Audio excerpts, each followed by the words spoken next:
কর্মকর্তা পরবর্তী বিসিএসগুলোতে উত্তীর্ণ হয় এবং উত্তীর্ণ হয়ে তারা নিয়মিতভাবে বিসিএস পরীক্ষায় উত্তীর্ণ হয়ে তারা চাকরি শুরু করে। কিন্তু রয়ে যাওয়া যে প্রায় 2500 কর্মকর্তা ছিল, সেই 2500 কর্মকর্তাকে 2022 সালে এনক্যাডারমেন্ট করা হয়। আমরা উদ্বেগের সাথে লক্ষ্য করি যে এই 2022 সালে যারা এনক্যাডারমেন্ট হয়েছে, যারা ক্যাডারভুক্ত হয়েছে, এই ক্যাডারভুক্ত হওয়ার জন্য তাদের নিজস্ব সার্ভিসে অর্থাৎ অ্যাডহক সার্ভিসে তাদের স্থায়ীকরণের জন্য দুইটা আবশ্যিক শর্ত ছিল।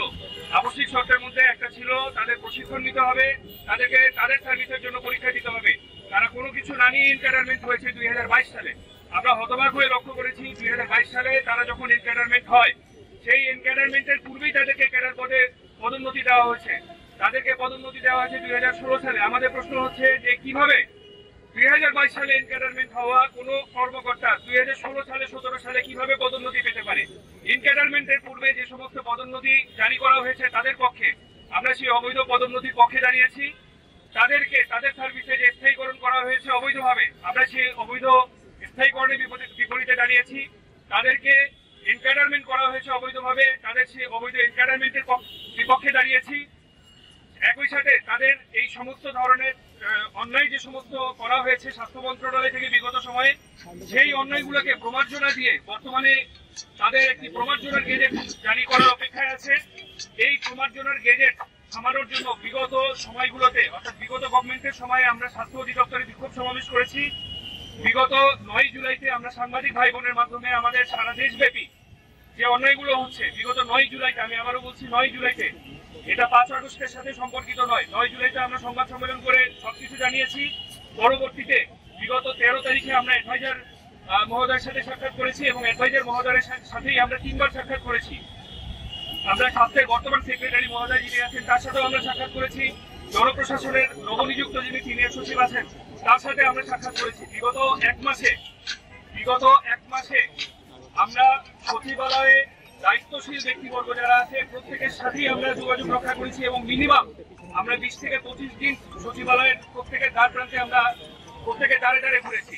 আমরা হতবাক হয়ে লক্ষ্য করছি যে আমরা এত যোগাযোগ করার পরও আমাদের বিভিন্ন বৈধ দাবি দেওয়ার প্রেক্ষিতে আমরা যে লিখিত কাগজগুলো দিয়েছি, আমরা পিএসসিতে কাগজ দিয়েছি, মন্ত্রী পরিষদ বিভাগে কাগজ দিয়েছি, আমরা স্বাস্থ্য মন্ত্রণালয়ে কাগজ দিয়েছি, আমরা জনপ্রশাসনে কাগজ দিয়েছি, তারপরেও আমরা হতবাক হয়ে লক্ষ্য করছি যে তাদের সেই প্রমার্জনা সমস্ত ধরনের ডকুমেন্ট পাস হয়ে যাচ্ছে।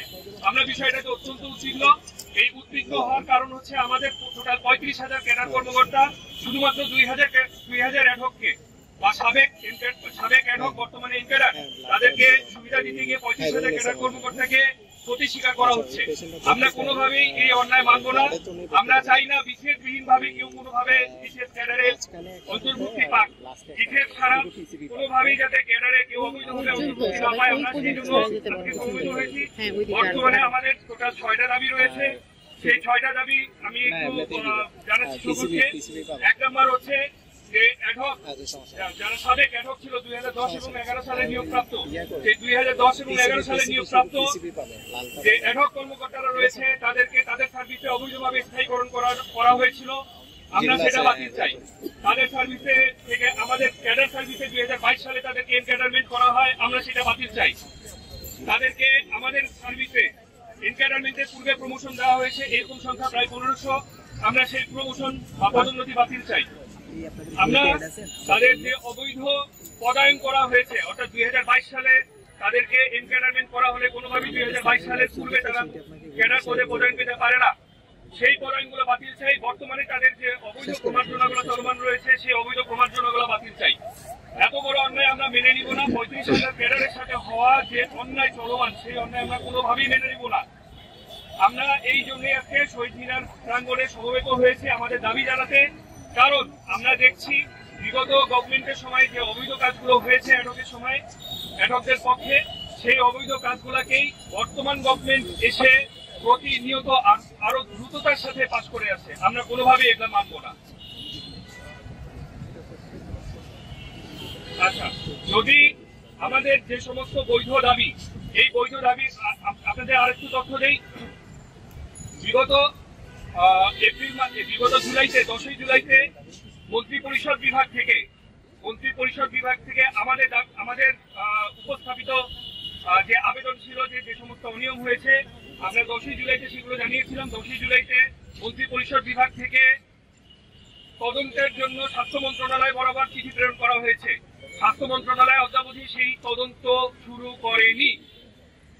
আমরা উপদেষ্টা মহোদয়কে বিগত 13 তারিখে প্রায় 50 পৃষ্ঠার একটা ফাইল দিয়ে এসেছি। উপদেষ্টা মহোদয় সেই 50 পৃষ্ঠার ফাইলেও কোনরূপ তদন্ত করেনি। আমরা খুবই হতবাক, আমরা উদ্বিগ্ন, আমরা ব্যথিত, মর্মাহত, আমরা ক্ষুব্ধ। আমরা 35,000 ক্যাডার কর্মকর্তা ক্ষুব্ধ। দেশবাসীর কাছে আমরা জানতে চাই যে অনিয়মের ফাইল আমরা জমা দিয়েছি 350 পৃষ্ঠার, প্লাস আমরা উপদেষ্টা মহোদয়ের কাছে দিয়েছি প্রায় 50 পৃষ্ঠার, আমরা কি একটা তদন্ত চাইতে পারি কিনা? এই বৈষম্য বিরোধী সরকারের সময় সেই তদন্ত ফাইল কেন তদন্তের আলো দেখছে না? আমরা বিষয়গুলোতে ভয়াবহভাবে ক্ষুব্ধ। এই তদন্তগুলো হলে সমস্ত ধরনের অবৈধ কার্যক্রম যারা যারা করেছে তাদের মুখোশ উন্মোচিত হয়ে যাবে। ওই কর্মকর্তারাই বর্তমানে স্বাস্থ্য মন্ত্রণালয়ে বিভিন্ন পর্যায়ে কর্মরত রয়েছে এবং তারাই বর্তমানে বিভিন্ন ধরনের অবৈধ চলমান যে প্রমাণপত্র সেগুলো কার্যক্রম করে যাচ্ছে। আমরা চাই সমস্ত ধরনের অবৈধ কার্যক্রম বন্ধ করা হবে এবং যারা অবৈধ কার্যক্রমের সাথে জড়িত আছে তাদের প্রত্যেককে বিভাগীয় শাস্তির সম্মুখীন করা হবে।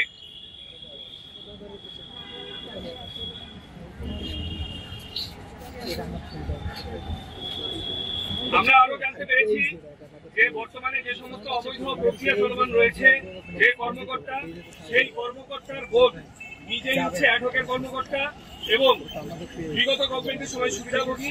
তিনি বর্তমানে কানাডায় অবস্থান করছেন দীর্ঘদিন যাবৎ।